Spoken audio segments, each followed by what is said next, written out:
Hi kids. Today we're gonna mess around with these. I get asked about these a lot because I did a video on how to replace the upper dash panels one time, but I never did one on how to replace the lower dash. Let's start by taking a look at how this thing's made. This is not the most perfect one in the world, but it'll work for what we're doing. There's literally just two of these metal clips that hold this thing in.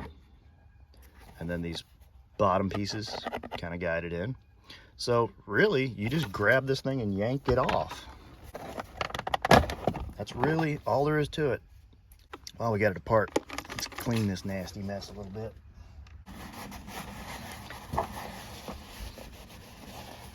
Gotta wonder just how in the world people get this kind of crap behind the dash panels on their car. I mean, what are they doing? This green one's got some funk on it. Let's clean that a little bit. Once you got everything all clean and pretty the way you wanted, these little tabs go in those little holes, and the metal clips go in the bottom. They go in on kind of the diagonal, 45.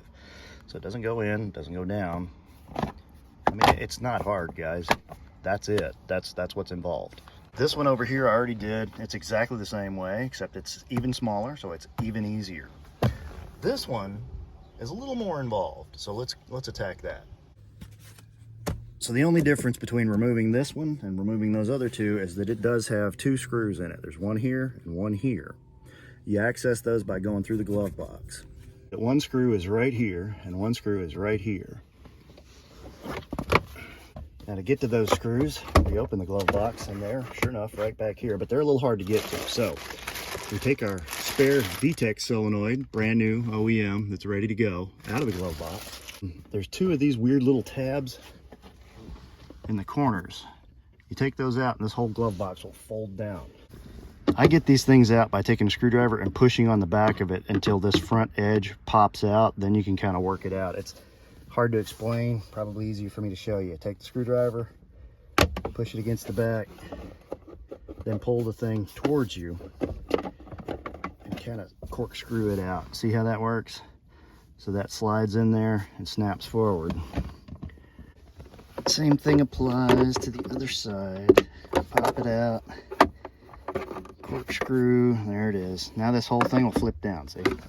Let's take a minute here to see what all you can access once you flip that down. There's your computer, that's your ECU. These are actuators for your air conditioner. This is your cabin air filter. Very easy to pull out and put back in right here. But none of that's what we're going after today. Today we're going after some screws. As you can imagine, it's a little tricky, a little tight to get a screwdriver up in here proper like. So here's what I'm going to use to get that screw out since it's a little tight. Put that on there.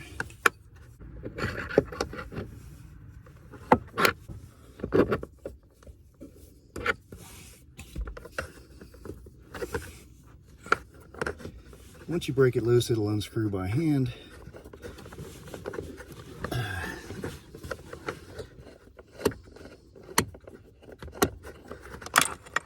Screw out, don't lose it. There it is. All right, so here's our screwdriver bit. There's our screw. I'm actually using my phone to be able to see this. It's a good trick if you didn't know it.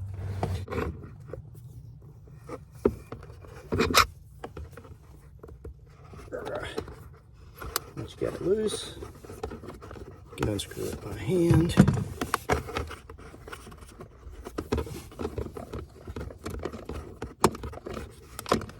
Take it out.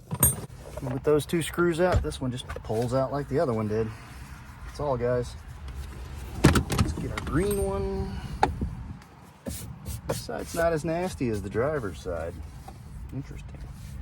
Pop this in. I'll put the screws back in. To put these back in, you close the glove box most of the way.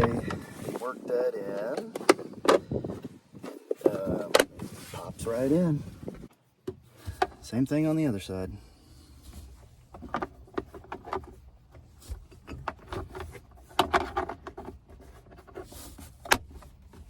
So until next week, this is Clint Searcy saying, you can do this, I promise.